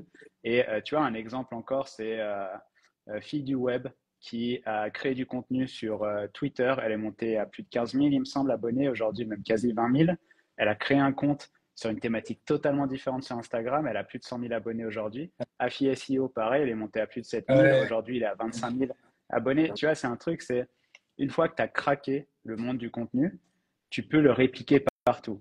Et c'est pour ça qu'il y a pas mal de personnes qui hésitent, OK, quelle plateforme choisir, quoi faire. Tu t'en fous. Le plus important, c'est de commencer quelque part, rédiger tes premiers scripts, rédiger tes premiers tweets. Et une fois que tu as fait ça et que tu te focuses sur une plateforme, que tu as craqué la plateforme, tu peux t'attaquer à une autre plateforme. Mais dans carrément. l'idée, la création de contenu, c'est la même de partout. Carrément. Et je te rejoins vraiment sur la partie focus. Focus-toi un certain temps sur un seul truc. Et c'est ça qui va te permettre de craquer la chose. Si tu commences à te diluer un peu à droite, à gauche, à vouloir tester ça, tu te perds trop vite et en fait, tu avances beaucoup moins vite sur un point. Et vraiment focus. Et dès que ça marche, hop, tu scales et là, tu passes à un autre sujet. C'est vraiment ça la strat. Mais c'est aussi le plus dur parce que je trouve que le focus est compliqué. Ça reste chaud, mais ouais, vraiment. Ouais, ça, c'est clair, c'est compliqué. Tu vois, typiquement, moi, quand il y a eu la vague TikTok, j'ai voulu me lancer sur TikTok. Et tu vois, j'ai amené le compte, les makers, de 0 à 9 000 et quelques abonnés, ça m'énerve qu'ils ne soient pas à 10 000. Mais bref, à 9 000 et quelques, en l'espace d'un mois, il me semble, en 30 jours. Mais ça m'a pas servi à grand-chose. Et ça, c'était Ouais, un énorme FOMO parce que je voyais tout le monde sur TikTok et j'ai voulu, tu vois, créer un compte sur TikTok. Et ça, c'est une énorme perte de temps. Et ça, je le déconseille à tout le monde, c'est de pas suivre les tendances, mais plutôt de rester focus sur sa plateforme et totalement. réussir sur sa plateforme avant d'aller autre part, quoi. Sinon, ce sera de la perte de temps. Totalement. Surtout que toutes les plateformes sont. Si tu arrives à craquer n'importe laquelle, tu peux faire beaucoup de visibilité, tu peux bien réussir. Mais craques-en une et ensuite craque les suivantes au fur et à Ouais. mesure. Mais ouais, non, c'est vrai que c'est le meilleur conseil. C'est aussi ma vision des choses, même si au fur et à mesure, tu as tendance quand même à te diluer sans trop le vouloir. Tu lances des trucs un peu à droite, à gauche.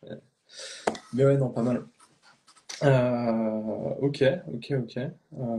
J'ai j'ai pas trop d'autres sujets là comme ça, d'autres questions.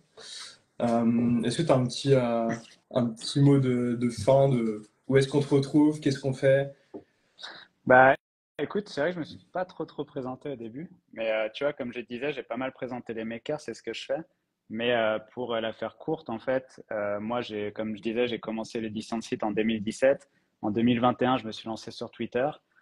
J'ai lancé un accompagnement en 2021. Depuis 2021, je fais ça en parallèle. Aujourd'hui, j'ai ces deux projets qui sont les makers et Audience Mastery, qui est l'accompagnement. Et là, en 2024, j'ai un objectif, c'est d'exploser les makers sur tous les réseaux sociaux. Aujourd'hui, on est très bon sur Google, on est bon sur Twitter, et là, l'objectif, c'est YouTube, TikTok et Instagram. Et en fait, l'idée, c'est d'exploser sur tous ces réseaux-là et de moi, en perso, documenter tout ça. Et je vais le documenter sur YouTube, donc @asynchrone sur YouTube, sur Instagram, @asynchrone, pareil, de partout. Sur TikTok également, parce que ça va être reposter les vidéos de toute façon de partout et sur Twitter comme je le fais toujours. Donc moi, ça, c'est vraiment l'objectif que j'ai, c'est de documenter les makers, ou en tout cas ce que je vais faire sur les makers pour passer d'un site d'affiliation à un vrai site avec une vraie communauté derrière et faire quelque chose de beaucoup plus gros et si possible créer un mouvement autour de les makers en Carrément, France. c'est vrai que c'est stylé. On en parlait au tout début, le fait de réussir à split. ton personal branding avec ta marque, mais faire en sorte que ta marque te serve pour ton personal branding. Au final, c'est un vrai cercle vertueux de contenu. C'est super intéressant. Ça fait partie des bonnes idées. Bah, c'est intéressant, surtout que tu peux faire un ping-pong incroyable entre les deux. Tu vois, Ouais, typiquement, moi, totalement. j'ai l'idée là de faire des contenus sur YouTube avec les makers qui vont être appuyés par mes contenus en perso. J'en dis pas plus, mais en gros, ça va être des liens du maillage interne, tu vois, sur YouTube. Et c'est un peu l'idée derrière. Donc, ouais, c'est hyper intéressant. Et encore une fois, si je veux revendre les makers demain, eh ben, j'empocherai un énorme capital et je pourrais toujours continuer mon personal branding, toujours continuer à partager sur l'édition de site ou peut-être autre chose, tu vois, qui sait. Mais c'est quand même important de se détacher ou en tout cas de créer une marque à côté pour euh, une revente potentielle et pour pouvoir se séparer de ce que tu fais au quotidien aussi, si tu veux. Ouais, carrément, c'est marrant. Et tu penses que, c'est une question que je me suis posée récemment, tu penses que le personal branding a un avenir long terme ou que c'est une tendance actuelle et que ça va s'essouffler au Alors fur et à là, mesure? tu me lances sur un sujet, je pourrais en parler pendant des jours et des jours. Pour Vas-y, moi, vas-y, vraiment, la pression. il y a un investissement que j'ai fait en 2021 et c'est le meilleur investissement de ma vie, c'est commencer à publier du contenu. Et si j'avais su, j'aurais commencé en 2017 dès le début, j'aurais documenté ce que je fais au quotidien. Totalement En fait, pareil. quand tu regardes la, aujourd'hui, en fait, l'économie, comment elle se passe, et Alex Hormozy en avait très bien parlé, c'est si tu prends des Conor McGregor, si tu prends des Jake Paul, les gars, ils sont déjà explosés de thunes, mais le truc qui est très intéressant, c'est que des personnes viennent avec des idées incroyables de projets, de start-up, de marques, etc., et leur disent, OK, prends ce billet et tu deviens l'égérie de cette entreprise. Et Hormozy en parlait, et c'est devenu en fait un exemple concret où Alex Hormozy aujourd'hui, je pense qu'il a été contacté par Sam Ovens de School, et aujourd'hui, il représente School. Et je ne sais même pas ce que c'est le taf d'Alex Hormozy, mais aujourd'hui, il va amener School à un autre level en étant l'image derrière School, et il va pousser School, et il va potentiellement, je ne sais pas, prendre 20% ou 30% de part sur l'entreprise. Et ça, je trouve ça incroyable, c'est que ton personal branding te sert aujourd'hui, demain, mais dans 10 ans, tu vois, que ce soit toi et moi, on aura des centaines de milliers de personnes qui nous suivent, voire plus. Et une fois que tu as ça, tu peux faire ce que tu veux. Et si tu en as marre de l'édition de site, QSIO, demain, il sort un restaurant à Paris, il a 300 000 C'est abonnés. l'objectif. Tu vois, ouais, non, mais tu vois, tu ouvres un restaurant et tu dis, bah allez, ouverture la semaine Ah ouais, prochaine, totalement. je fais tel événement, tu auras combien de personnes qui vont venir dans ton restaurant? Alors que ça n'a rien à voir avec ce que tu fais. Et tu vois, les exemples encore, c'est The Rock, Conor McGregor qui ont lancé des marques de tequila, qui ont lancé des marques de whisky, et tu peux lancer n'importe quoi une fois que ça Ouais, tourne autour de l'image. Par contre, il y a un hic, et il faut l'accepter, c'est que tu t'en prends plein la gueule. Ça, c'est un truc, c'est que il faut avoir une énorme carapace dans le sens où tu vas avoir des commentaires négatifs, tu vas avoir des gens qui vont vouloir, tu vas dire des conneries sur toi. Ça, faut l'accepter. Mais après, une fois que tu l'acceptes, il n'y a que du positif. À Synchrone, il a beaucoup de haters. Beaucoup, non. Honnêtement, je pense pas que j'en ai beaucoup. Par contre, quand il y en a, c'est quand même chiant. Franchement, faut pas, tu vois, tu peux faire le gros gars à dire je m'en fous complètement. Il y en a quelquefois, ça te saoule, quoi. Tu as des trucs cons, mais il y a un gars qui s'était pris à, euh, à ce que je faisais sur Twitter et le gars allait raconter des conneries monumentales, genre que j'habite pas à Bali. Tu vois, des trucs cons où une Ouais, personne tu vois, qui me suit un petit peu le voit tous les jours que je suis à Bali. Et ben, le gars, il était parti dans tout un truc, il avait fait je sais pas combien de threads. Et ce qui rend dingue, c'est que ces haters, en général, ils commencent à avoir de plus en plus de followers parce que ils essayent de s'en prendre à tous ces comptes-là, tu vois. ouais, Et ça, totalement. c'est des trucs qui saoulent. Je pense c'est difficile d'être hermétique à ça, pour être franc. Mais prendre de plus en plus de recul, c'est quand même pas mal. Mais après, honnêtement, je pense pas avoir des haters dans le sens où je suis pas, tu vois, je suis pas le gars le plus clivant. Tu vois, je vais pas dire des trucs à la Andrew Tate, tu Totalement. vois, sur Twitter. Donc Totalement. non. Ouais, on est pareil là-dessus. On est pareil là-dessus. Et tu réponds à tous ces haters ou tu laisses couler, tu t'en... Alors, tout dépend. Si je suis dans un jour très calme, je préfère dormir et réfléchir le lendemain. Si j'ai déjà bu 2 bières, je vais peut-être répondre. Non, vraiment, ça dépend. Il y a des fois où j'ai répondu du tac au tac. La plupart du temps, je le regrette parce que quand tu commandes, ça va typiquement sur Twitter, si tu commentes, ça va dans le feed de tes abonnés et ça donne beaucoup plus de visibilité à quelque chose qui aurait pu passer à travers. Et tu vois, par exemple, avec David Blackhat, j'en avais parlé parce que lui, il s'en est pris plein la gueule à un moment. Et en fait, je lui avais dit, ou tu vois, on était avec Romain, on lui a dit, laisse passer parce que tu verras, en un jour, ça passe. Et la plupart du temps, en 24 heures, les gens, ils oublient. Donc, le plus gros conseil que je pourrais donner par rapport à ça, c'est de rien dire. Et en 24 heures, tout le monde oublie. Et le plus gros truc qui puisse se passer, si tu réponds pas, si tu dis rien, en 24 heures, ça passe. Ouais, carrément, ouais, c'est marrant. C'est vrai que bah, du coup, sur Insta, moi, j'ai tendance à répondre à tout le monde. Pas dans. Enfin, pas du tout de commentaires agressifs, ce genre de choses. Je réponds parce qu'en plus, d'une certaine façon, ils vont pousser ton algo parce qu'ils commentent, ils interagissent avec ta publication. Ouais. Donc, parfois un petit peu de sarcasme, tu vois, mais c'est tout, ça s'arrête là. Je sais pas, ma conception, c'est qu'à partir du moment où tu sais que le contenu que tu crées et que la valeur que tu partages est quali, avoir deux haters qui arrivent par mois, bah, je leur réponds et basta, je passe à autre chose, tu vois, j'ai pas que ça à faire, donc, Après, tu vois, c'est exactement ce que tu dis. Une fois que tu es sûr de ce que tu partages, tu vois, typiquement en ce moment, moi, je suis 100% aligné avec tout ce que je partage, 100% aligné avec mon produit Audience Mastery, j'en suis vraiment fier. Genre, ce que je propose en accompagnement, j'en suis vraiment, vraiment fier des makers et content de ce que, tu vois, je partage tous les jours. Quand les trois comme ça sont alignés, tu peux me dire n'importe quoi, ça va passer à travers, je m'en fous totalement. Mais la plupart du temps, quand ça t'affecte, c'est que toi-même, tu n'es pas forcément exact. aligné avec le message que tu Ouais, partages et totalement. que la personne a peut-être un petit peu raison, tu vois. Ouais, là, Et la c'est plupart ça. du temps, c'est vraiment le truc. Et ça te Et pique un petit peu, du coup, ouais. ouais, Totalement. ça te pique parce que tu sais qu'il a un peu raison, mais tu as quand même envie de lui prouver qu'il a tort. Donc, non, après, une fois que tu es vraiment aligné avec ton message, moi, je sais que tout ce que je fais aujourd'hui, c'est pour aider les gens, tout simplement. Et puis aussi prendre énormément de plaisir à le faire. Donc, euh, donc ça passe. Ouais, carrément, bah, c'est totalement mon vecteur, mon moteur aussi de création de contenu. Avoir les commentaires très cool sur les vidéos, tous les messages qu'on m'envoie, bah, c'est ça qui te pousse Ouais. à terme à continuer de créer au fur et à mesure et à donner beaucoup. Parce que c'est vrai que tenir un rythme de création de contenu tous les jours, tout le temps, c'est lourd. Il y a beaucoup de personnes qui se rendent pas compte, mais Ouais. moi, mes journées de taf, je travaille pas 5 jours et pas 17 heures par jour. On est Et plus tu sur vois, du 7 jours semaine, tu vois. il y a un truc aussi, c'est que quand tu fais du contenu vidéo, c'est beaucoup plus fatigant que du contenu écrit. Ouais, Tu vois, moi, je vais balancer un thread sur Twitter, je vais écrire. Mais quand tu passes ton temps à écrire, après, tu fais une petite pause et il faut enregistrer ta vidéo. totalement. Je pense que ça demande beaucoup plus d'énergie, tu vois, de parler, d'être devant la caméra et en plus de ça, écrire ton script. Derrière, c'est énormément de taf et ça que les gens s'en rendent pas compte. Je vais te donner une astuce de création de contenu vidéo. Tu fais zéro script. Ouais, J'ai arrêté totalement. En fait, je le faisais au début et je pense que c'est une des meilleures façons d'apprendre et de poser tes idées, poser ton hook, ton contexte, ton plan d'action, etc. C'est super intéressant pour la théorie et les premières pratiques. En fait, au bout d'un moment, bah, tu arrives à créer tes espèces de schémas et tu sais que tu commences par ça, ensuite tu dis ça, ensuite, enfin, au fur et à mesure, tu prends l'habitude et ça vient.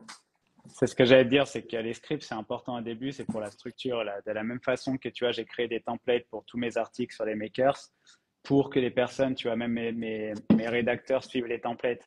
Mais au bout d'un certain moment, ils regardent plus les templates. Et pour moi, le script, Totalement. c'est un peu ça, c'est voilà, c'est les Ouais. rails au début à suivre. Et je pense qu'après quelques mois, bah, tu vois, je serai un créateur de contenu comme toi et je ferai tout d'un coup. J'espère. Bon, tu l'es déjà hein, sur Twitter, moi je suis loin de ça. Ouais. Mais j'interagis pas. Et ouais, si j'avais une petite question là, K-pop, est-ce que tu utilises de l'automatisation dans tes business un petit peu, pas trop? Alors, tu vois, j'ai utilisé Tweethunter typiquement pour Twitter. Donc, tu vois, pour automatiser la publication de contenu. Moi, c'est pas mal automatiser la publication. Ensuite, automatisation, Zapier, ça fait partie de mon quotidien. Tu vois, typiquement, si tu rejoins Audience Mastery, tu auras de l'invitation qui sera envoyée, tu auras ça qui te sera envoyé. Donc, tu as besoin d'automatisation, peu importe ce que tu fais. Après, de l'automatisation pour, bah, tu vois, tout ce qui est un peu plus black hat, pas du tout. Mais ouais, j'utilise l'automatisation au quotidien. Tu vois, Ouais, pareil, ouais. Je j'allais teste un dire. truc, tu vois, sur Vas-y, sur vas-y, vas-y. Instagram. tu vois, si tu commentes un certain mot, tu vois, tu recevras ce message-là. Je pense que c'est quelque chose que tu fais avec ManyChat. C'est une très bonne transition que tu me fais. Ça, j'allais exactement arriver sur ce genre de choses. En fait, pour moi, il y a un équilibre à trouver, un arbitrage dessus, parce que je trouve que le fait d'interagir en tant qu'humain avec ta communauté aussi a un vrai impact. C'est pour ça que tous les DM, et quand je te dis tous, c'est tous, depuis que j'ai commencé, je leur ai répondu moi-même à la mano. Genre tous les DM, tout le temps à la main, et moi directement, je réponds aux questions. Enfin, je, je prends du temps dessus. Et tu vois, dans mes DM, j'ai beaucoup de setters, de personnes qui vont venir me vendre leurs services, leurs automatisations, etc. Et à chaque fois, je leur réponds qu'en fait, en tout cas pour moi, c'est dans ma conception de ce compte, c'est super important d'avoir cette interaction directe humaine avec les gens. Parce que, un, bah, même pour eux, c'est plus cool. Deux, ça m'a permis de rencontrer des gens très cool. Et je pense que c'est un vrai vecteur de longévité et de création d'une vraie communauté, d'une vraie relation. Et c'est un Ouais. peu ce que je recherche aussi au fur et à mesure. Typiquement, demain, je peux envoyer un DM à n'importe qui. Si la personne me répond, enfin, je trouve que c'est beaucoup plus impactant, beaucoup plus puissant. Après, bien sûr, il y a et du coup, c'est là qu'il y a un arbitrage à faire. J'ai testé, bah, c'est à FISIO ou toi qu'on avait parlé justement de ManyChat, je sais plus. Ouais. Et j'ai testé. C'est intéressant quand tu as beaucoup de visibilité et répondre aux comments, quand tu dois envoyer un lien, etc. Ouais, c'est lourd. Genre, tu perds beaucoup de temps. Et c'est pour ça que pour ce genre de choses, c'est intéressant. Quand tu dois écrire un commentaire spécifique, là, tu envoies le lien. Ok, très bien, l'automatisation, ça marche. Par contre, quand tu as une vraie question de personne, c'est moi qui réponds. Et tu vois, j'aurais même du mal, et ça, je sais que c'est un problème, mais j'aurais même du mal à déléguer parce que la vision des choses, le message, la réponse, faut que ça vienne de moi qui suis le créateur de contenu. Enfin, tu vois, c'est un peu ma conception, ma vision. Après, je te rejoins à 300% dans le sens où, tu vois, moi, sur mon compte perso Twitter, la seule automatisation que j'utilise, c'est pour programmer mes tweets. Et en fait, sur Tweethunter, il y avait un truc qui était bien, Ouais. c'était tu peux programmer un retweet, tu vois, 9 heures après, par exemple. Et ça fonctionnait Ouais, super ouais, bien. Mais tout ce qui est création de contenu, tout ce qui est réponse aux DM, tu vois, sur Twitter, ça a toujours été moi. Parce que c'est ma personne, c'est mon nom. Tu vois, à l'époque, c'était asynchrone. Aujourd'hui, voilà, c'est Florent Darroman, c'est mon prénom et mon nom. Et jamais je délèguerai ça. Tu vois, je connais des personnes qui délèguent ça et je comprends pas. En fait, ça reste quand même, tu vois, ton image et ça reste ton compte. Et moi, je répondrai toujours à tous ces messages. Par contre, tu vois, c'est là où c'est intéressant de se séparer, de créer une marque. C'est parce qu'avec les makers exactement. aujourd'hui, j'ai aucun problème à déléguer Ah, bien ça. sûr. Parce que c'est un média, c'est une marque. Tu sais que tu contactes un média. Tu vois, moi, des fois, je reçois des emails. Bonjour, est-ce que vous pouvez m'envoyer l'email du chargé de contenu ou je sais pas quoi, et dans ma tête, je suis là, on est deux derrière. Tu vois, on n'est pas. Mais les gens ont l'impression de Ouais, parler bien à une sûr. marque, du coup, j'ai aucun problème à déléguer ça. Par contre, tout ce qui est perso, comme toi, je déléguerai jamais. Parce que c'est mon nom, c'est mon prénom. Si tu veux me contacter, tu me contactes. Il y a des messages, je réponds pas parce que tu vois, il y a des personnes qui t'envoient un message où tu n'as pas envie de répondre tout simplement. Et, euh, et ça, j'ai pas de problème avec ça aussi. Ah, carrément, ouais, ouais, j'avoue, moi, j'aurais toujours tendance à répondre même un petit truc, tu vois, genre, je sais pas, Ouais, après, je te parle de certains messages. Moi, typiquement, sur Twitter, Oui, oui. normalement, c'était une avalanche de messages. Et tu vois, au quotidien, ça devenait un taf à temps plein quasi, tu vois, de répondre à 20, 30 personnes à chaque fois. Et il y a des personnes, c'était, tu vois, ni bonjour, ni rien. Euh, tu peux faire un audit de mon site, tu vois. Et ça, c'est des trucs, tu vois, genre gratuits. Et c'est des trucs, j'ai même pas envie de répondre parce que ça demande une personne qui a pas qui arrive sans dire bonjour, sans prendre le temps de te parler et te demande direct quelque chose en retour. Non.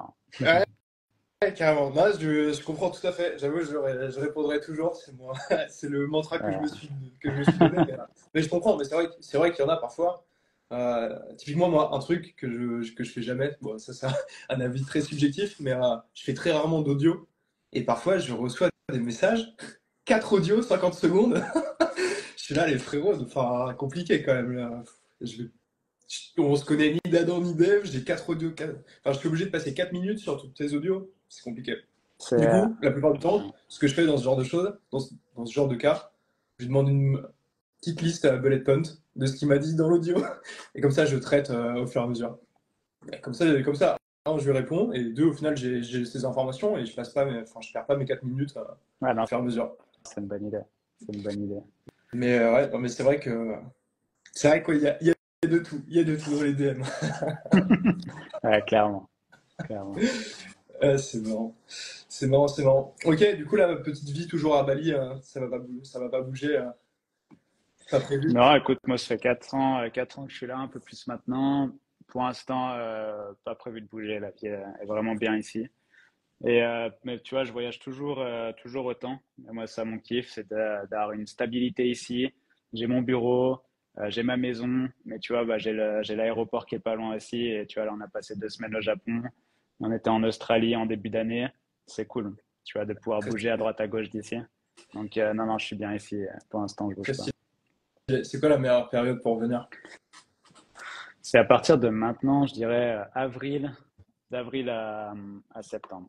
C'est la saison sèche et après de octobre à mars, c'est la saison des pluies. Ok, ok, je note. Je Ouais, note. ouais, faudrait que tu Et je viennes, hein. passerai. Ouais, bah carrément, carrément. Non, mais j'ai prévu, là, pour l'instant, je me tempo un petit peu ici. Et là, bientôt, objectif de bouger. Mais comme je te disais, en fait, aujourd'hui, c'est pas compatible forcément. Genre, je taffe 6 7 jours. Voyager, enfin, même si je peux taffer n'importe où, ça reste un peu complexe. Il faut que, il faut que j'arrive à cutter une des diversifications que j'ai mis en place. Il y a Ouais. trop de trucs. Bah, tu vois, là, il y a dans la vidéo là, que j'ai publiée du coup sur YouTube, là où je reprends tout mon parcours, j'en parle de ça. Ça m'a pris 6 ans à réussir à être capable de prendre des vraies vacances. Et aujourd'hui, c'est marrant, c'est que j'ai réussi à prendre des vraies vacances et je reviens dessus parce qu'en fait, j'aime tellement bosser. Et aujourd'hui, tu vois, ma copine aime autant bosser que moi parce qu'elle bosse sur un truc passion aussi, que tu vois, là, on était au Japon et 4 jours, 5 jours par semaine, on bossait parce que en fait, ça fait partie de ta vie où Ouais, ça devient plus ton totalement. taf, ça devient vraiment un Un plaisir. objectif et un kiff que voilà. Mais pour revenir à ça, le fait de déléguer, c'est une des choses les plus importantes. Tu vois, aujourd'hui, les makers, je fais absolument plus rien dessus. Tout ce qui est création de contenu, tout ce qui est publication, je fais rien. Et comme je dis, moi, je suis consultant du site aujourd'hui où on se fait un call avec Quentin de temps en temps, qui est mon partenaire, tu vois, sur le projet. Et on voit, OK, c'est tel sujet, il faudrait traiter. Il faudrait augmenter, tu vois, enfin, améliorer les CTAs dessus, améliorer ses contenus et terminer. Après, tout est fait derrière, tu vois. Et ça, c'est un vrai kiff, mais ça a pris 6 ans à Ouais, mettre pour tout en ça en arriver là. place, déléguer aussi toute la gestion tu vois, de l'accompagnement ou tu vois tout ce qui est SAV, etc. Donc ça prend du temps, tu vois. C'est pas du jour au lendemain que tu as ça. Carrément. Et ça, bah, pareil, c'est une des choses que la plupart des gens ne voient pas. Mais au final, tout ce que tu as à un moment T provient de tout ce que tu as fait il y a un certain temps. Non, mais j'ai beaucoup de personnes au fur et à mesure qui commencent à me dire, oui, mais regarde, là, t'es bien, etc. Ouais, mais en fait, il y a 3 ans, je t'ai fait déjà 6 jours sur 7 et j'avais rien, tu vois. Et ça se fait au fur et à mesure. Mais tu es obligé, encore une fois, c'est exactement comme sur Google, toute la création de contenu organique, ce que tu veux, régularité et action. Et en faisant de la qualité au fur et à mesure, bah, en fait, tu récolteras tout ce que tu dois récolter. Toujours pareil. Ouais, c'est toujours consistance, travailler, travailler. Au bout d'un moment, ça paye, tu vois. Que ce soit publier tous les jours sur Instagram et une vidéo te fait exploser, que ce soit publier tous les jours sur Google et un jour Google t'apprécie et te fasse exploser, c'est partout, c'est consistant jusqu'à ce que ça explose. Mais les gens verront toujours, ah putain, ce gars-là, il a explosé en 2 semaines, tu vois. Non, tu vois, c'est de la création de contenu depuis des années derrière aussi. Exactement. Exactement, exactement. Ouais, je suis bien d'accord avec ça. Il y a toujours un iceberg énorme derrière les réussites. Et au final, même si, et je suis convaincu de ça, même si tu fais des choses et que ça marche pas, tu auras appris, tu auras énormément évolué. Et en fait, là, c'est peut-être pas la prochaine et peut-être pas celle d'après, mais ce sera encore celle d'après qui marchera. Et dans tous les cas, le fait d'être actif dans ce que tu fais apportera des résultats. Et tu les auras au bout d'un moment, c'est sûr et Ouais, certain. bah, C'est sûr et clairement. De certain. toute façon, on a tous fait énormément d'erreurs et c'est pour ça qu'on est là aussi, hein. Ouais, totalement. Totalement. Bon, on fera un petit podcast mindset la prochaine fois. Ouais, carrément, carrément. Ouais, non, je suis très dans le délire. D'ailleurs, j'avais vu, tu fais des combats à Bali? Ouais, j'en ai fait un. En gros, c'était vraiment un rêve de gosse de faire un Ok. combat en Muay Thai. Le rêve à la base, c'était de le faire en Thaïlande, mais j'ai eu l'occasion de le faire ici. Et je l'ai fait, il me semble, c'était il y a 1 an et demi Ouais, maintenant. j'ai Et j'ai je vu ça. continue à m'entraîner, mais ouais, l'objectif, c'était vraiment de faire un combat. Ok, Et c'était un ok, régal. ok. Ouais, trop stylé, ouais, tu Beaucoup de m'étonnes. travail, beaucoup de pression, mais c'est vraiment quelque chose pas que je recommande, parce qu'il y a beaucoup de personnes qui n'ont pas du tout envie de faire ça. Mais en Totalement. termes d'expérience, c'était assez dingue. Ouais. Ouais, carrément. Non, c'est de donner les possibilités de faire ce que tu veux, c'est cool. Et toute la partie sport et discipline là-dessus, importante aussi, hein. Ouais, Vraiment, clairement. ces petits life hacks au fur et à mesure. Mais ouais, non, on a fait un, on a fait un petit virage, mais j'avoue, Ouais. j'adore ce genre de sujet en plus. Donc, Bah, de toute façon, très- moi, je suis toujours ouvert à un live quand tu veux, ouais, donc on parlera. non, mais Et carrément, si des carrément. gens peuvent écouter en même temps, pourquoi pas, hein. Ouais, carrément, carrément. Carrément, très chaud. Et non, un truc pour lequel je serais chaud, bon, comme ça on fait les petits échanges là en live en plus, ce serait d'inviter d'autres types Afi SEO, même j'ai Paul sur Insta. Ouais, Toi, tu connais Romain, moi, je ne connais pas, mais ça peut être sympa de les avoir aussi à terme, et se bah, faire des petits échanges carrément, hein. live. Ça sent pas, hein. Carrément. Je trouve ça sympa. Bah, tu vois, les deux, ils étaient venus. Romain, il vient souvent à Ouais, Bali, mais ouais, tu as, enfin, Romain, Pierrotte, et du coup, Afi SEO, l'autre Romain, était venu aussi à Bali et on avait pas mal passé de temps ensemble. Et Paul, bah, on s'était vu aussi une fois ici, donc carrément, ouais. Si on peut ouais, tous c'est être sympa. ensemble et parler SEO et confronter Black Hat, White Hat et compagnie. Exactement, exactement. Ouais, surtout qu'il y a toujours pas mal de choses, et puis même, ça fait évoluer les réflexions de chacun, c'est cool. C'est une bonne chose. Mais ouais, non, vas-y, prochain à venir à Bali, ce sera moi. Ce sera moi, il faut que je passe là. Il faut que je bouge un petit peu de Paris. Ouais, carrément, Il faut que je bouge. carrément. Viens quand Mais tu veux, tu me préviens. vas-y, bah, carrément, carrément, carrément. Yes. Bon, je pense on va finaliser là Ouais. pour celui-ci. Du coup, allez suivre Florian sur Asynchrone, tous ses réseaux. Très beau Tous ces contenu. réseaux. Il se lance sur YouTube. Très beau contenu sur Twitter. D'ailleurs, ça fait très longtemps que je te suis quand il y avait la petite Avec, vignette, avec les ton pixels. personnage pixel là. Ah, excellent, Ouais, excellent. putain, Ça c'était fait la bonne longtemps, hein. époque, ça. Ouais, beaucoup d'interviews de Florian sur YouTube, interviewé par les meilleurs du SEO game même. Mais Ouais, non, et puis ce qui est marrant, je terminerai là-dessus, c'est qu'il y a beaucoup de contenu, d'interviews, etc., qui datent d'un moment, qui sont en fait totalement d'actualité en cours, encore aujourd'hui, parce que la vision du SEO en France, j'ai l'impression, elle est très pertinente par rapport à ce qui se fait et comment ça va évoluer au fur et à mesure. C'est assez intéressant et beaucoup de strates qui existent depuis un certain temps, qui ont été évoqués il y a un certain temps, sont encore d'actu. Tout ce qui est backlink tier 1, tier 2, etc., dont on parlait ouais, tout à l'heure, ça fait super longtemps que beaucoup de personnes le font. Toute la partie achat de trafic, envoi de trafic, ça fait énormément de temps que beaucoup le font. Bref, il y a énormément de contenu et de ressources sur YouTube. Donc franchement, enfin, si vous voulez devenir des petits SEO, allez juste manger beaucoup de contenu, regardez, écoutez toutes les interviews et franchement, il y a tout ce qu'il faut, hein. Bah, merci à toi, Quentin, en tout cas, pour l'invite. C'était bien cool. Bah ouais, avec plaisir. Il fallait qu'on échange au bout d'un moment. Ouais, clairement. On Clairement. échange. Mais yes, ouais, non, carrément, on refera ça et on refera ça avec d'autres aussi, hein. Ça peut être Avec très cool. plaisir. On Yes. organise ça. Allez, Allez, super. ciao à Bah, tous. Merci à merci tous Florian. d'avoir été Salut. là. Allez, ciao.